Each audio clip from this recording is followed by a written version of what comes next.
l'auteur et les éditeurs, malheureusement, c'est beaucoup plus vaste que ça. S'il y avait simplement un conflit entre auteurs et éditeurs, ce serait très simple. On assiste à un bras de fer mondial entre les grands groupes d'édition d'un côté et les systèmes de distribution d'œuvres numériques de l'autre. C'est pourquoi aux États-Unis, des éditeurs comme Macmillan et tout ça sont partis en lutte contre Amazon, Apple et qui on veut. Et évidemment, à court terme, on a peur que l'auteur fasse les frais de ces combats-là. À long terme, c'est surtout les éditeurs qui doivent s'inquiéter.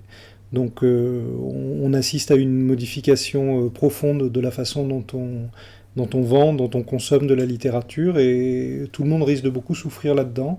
L'auteur et l'éditeur, c'est une évidence, mais le lecteur aussi, quand il va se rendre compte que acheter des livres par Amazon et par iTunes, c'est s'exposer au bout d'un moment à un risque de censure, à un risque de premier regard, à une manière de vendre de la culture qui n'a pas grand-chose à voir avec l'attitude de l'éditeur, avec des systèmes de notes des œuvres avec des étoiles et des choses comme ça qui ressemblent pas beaucoup à ce qu'on attend d'un libraire ou à ce qu'on attend d'un éditeur. Donc tout le monde est en train d'apprendre à vitesse grand V quelque chose de nouveau.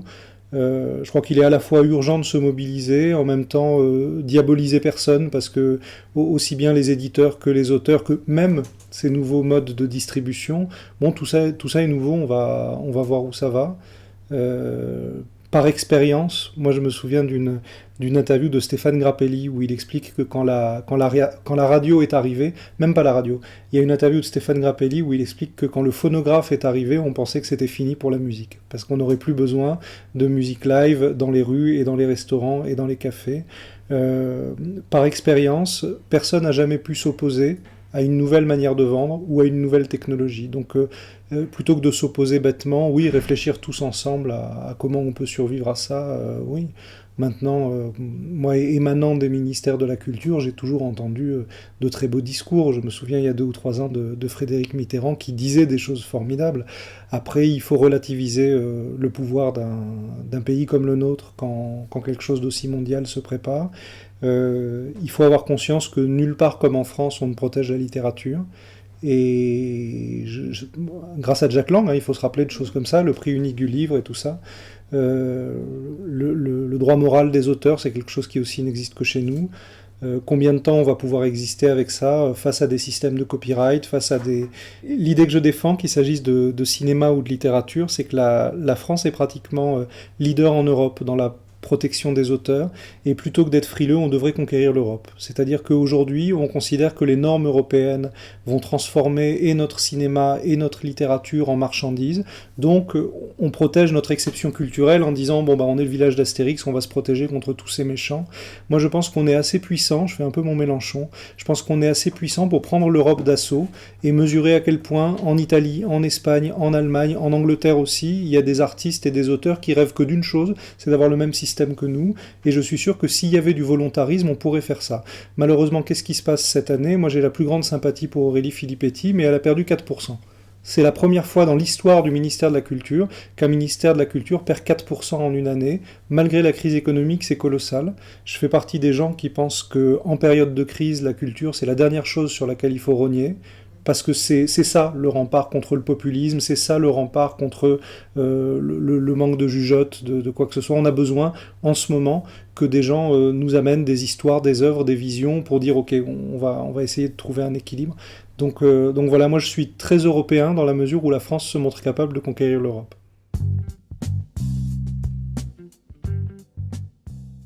Alors, il se passe autre chose. Bon, moi, par confort personnel, j'ai toujours refusé de vendre mes pages.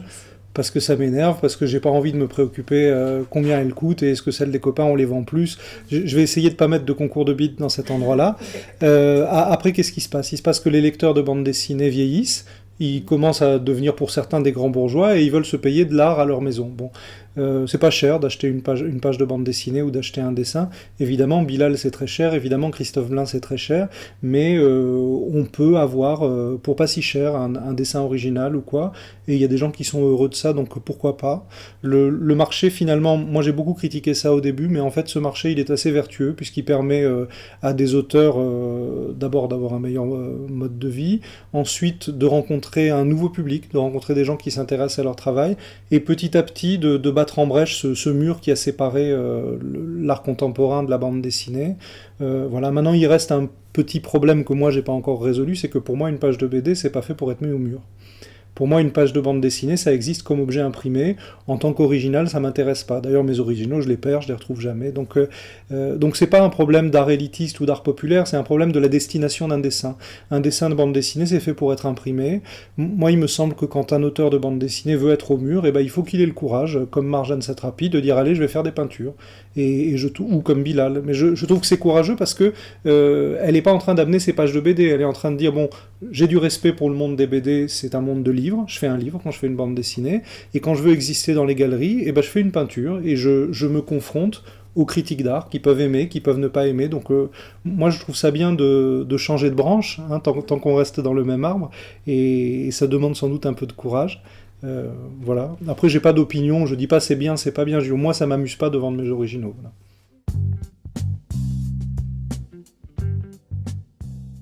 Moi j'ai jamais dit vraiment de nom sur mon métier, mais j'ai toujours fait la même chose, je raconte des histoires. C'est-à-dire ce que j'ai à dire moi, ça n'a pas beaucoup d'importance, mais ce qu'ont à dire mes personnages, ça m'intéresse. Donc j'ai toute une petite famille de personnages, j'ai mon petit théâtre que je me trimballe comme ça depuis toujours. Il y a des vampires, il y a des mousquetaires, il y a des modèles, il y a des peintres, il y a un mélange un peu de surnaturel, de glamour, un peu de sexe, de choses comme ça, et j'ai envie de les faire voyager, donc j'ai des rêves assez précis. Et à chaque fois que j'essaie de les mettre ou en image ou en livre, je me dis toujours ah oui c'est ça, mais c'est pas exactement ça que j'avais dans mon rêve, donc on va essayer de le dire autrement. Donc je pense que les rêves c'est les mêmes depuis le début, et parfois j'essaye de le mettre en image, parfois j'essaie de le mettre dans des textes sans image, parfois je vais chercher des comédiens vivants, comme si voilà j'avais cette idée de l'histoire et j'essaye de la mettre en image, j'essaye de la mettre en texte. Donc si on me dit que je suis raconteur d'histoire, je suis content. Si on me dit que je suis dessinateur, je suis très content. Après, moi j'ai pas plus de passion pour les bandes dessinées que pour un autre médium, c'est le dessin qui me plaît, c'est l'écriture qui me plaît. Alors on peut les mettre où ? On peut les mettre en bande dessinée. Quand je fais du cinéma, je fais aussi énormément de dessins pour préparer le film. Et là, passer au roman, c'est-à-dire ne rien dessiner, ça a été un sacré défi. Ça a été, ok, j'ai plus la possibilité d'expliquer au spectateur, au lecteur, comment il doit s'imaginer mon univers. Je vais lui dire des mots, et on va faire confiance à la personne qui reçoit l'histoire, on va voir si ça fonctionne. Ça, c'est aussi un test qui m'inquiète, qui m'amuse, enfin ça m'intéresse. Après, comment je suis vu par le monde des bandes dessinées, ça je m'en fous complètement.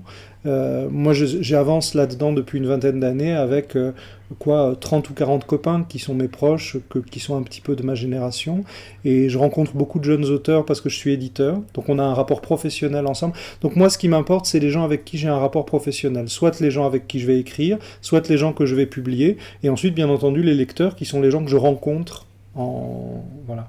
Après, c'est pas un secret, j'ai pas beaucoup d'amis au Festival d'Angoulême, je suis pas d'accord avec le snobisme qui entoure cette manifestation aujourd'hui, parce que moi quand j'ai commencé, les auteurs entre guillemets d'avant-garde et les auteurs entre guillemets mainstream bouffaient à la même table et ça se passait très bien. Moi j'ai toujours été copain avec Loisel, j'ai toujours été fan de Bilal et de Liberator, Moebius m'a tout appris et ça m'a pas empêché d'être un des piliers de l'association. Voilà, maintenant j'ai l'impression qu'on demande un peu une carte politique à chacun, donc ça m'énerve. Il me semble que le Festival d'Angoulême a laissé pendant des années les auteurs rester dans le coin de leur éditeur, en fait. On est invité par tel éditeur, on est dans son coin, tout le monde se retrouve dans un bar enfumé, on se connaît pas, on s'adresse... Enfin, c'est pas... Il y a quelque chose qui s'est un petit peu brisé. J'ai l'impression qu'il y a eu depuis 5, 6, 7 ans à Angoulême, l'envie de transformer ce festival en festival de Cannes. Manque de bol, c'est dans les Charentes, c'est pas le même endroit. Et le festival de Cannes, c'est très bien. Mais il y a un moment où Angoulême c'était mieux que le festival de Cannes.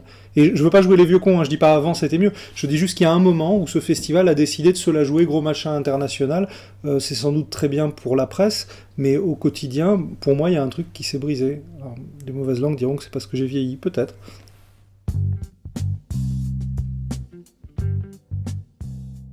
C'est un peu la même chose quand même, parce que quand on travaille pour soi tout seul, Moi, je fais un storyboard à la base et ensuite je le dessine. Quand je travaille pour Pénélope, je lui fais un storyboard et c'est elle qui le dessine. Donc, d'une certaine façon, le moment de l'écriture, c'est un petit peu le même. Avec Lewis, quand on fait Donjon, on écrit vraiment à deux. Donc ça, c'est une gymnastique très particulière. On arrive à écrire deux cases chacun son tour ou une page chacun son tour. Là, avec Pénélope ou avec Clément Aubry, c'est pas pareil. Je leur apporte une histoire et ils la dessinent. Moi, je travaille qu'avec des gens qui dessinent mieux que moi, ou en tout cas qui dessinent des choses que je ne serais pas capable de dessiner.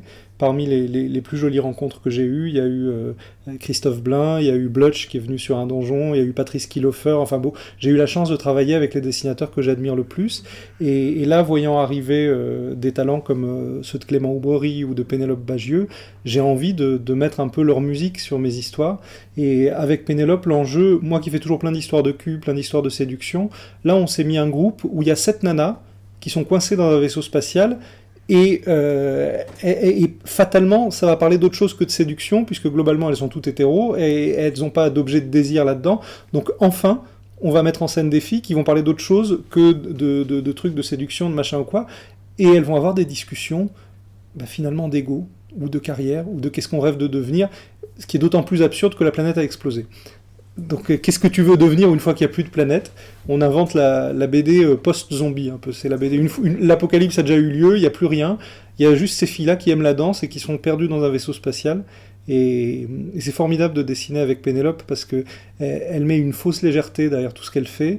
Et en fait, on met des trucs très méchants. Et en fait, sous prétexte que les nanas sont ultra mimi, ultra machin et tout, on met des choses très dures, très pessimistes par moments. Donc, ce mélange comme ça, un peu doux amer, moi je me sens très heureux là-dedans. Le fait d'aller chercher aussi dans les codes presque du shonen ou presque non, du shoujo, des mangas pour filles, ça m'amuse beaucoup. Donc voilà, je crois qu'il y a beaucoup de malice dans ce qu'on essaye de faire avec Pénélope. Et sinon, le roman, ça s'appelle L'Éternel, ça sort bientôt chez Albin Michel. Et je suis très heureux d'être chez eux et je suis très heureux de recommencer à zéro quelque chose avec des gens qui me disent pas toujours oui, qui me contrôlent, qui me font retravailler, beaucoup de gens qui lisent avant que ce soit publié. Donc moi j'aime bien avoir à faire mes preuves. Donc là je remets un peu les compteurs à zéro et c'est toujours intéressant.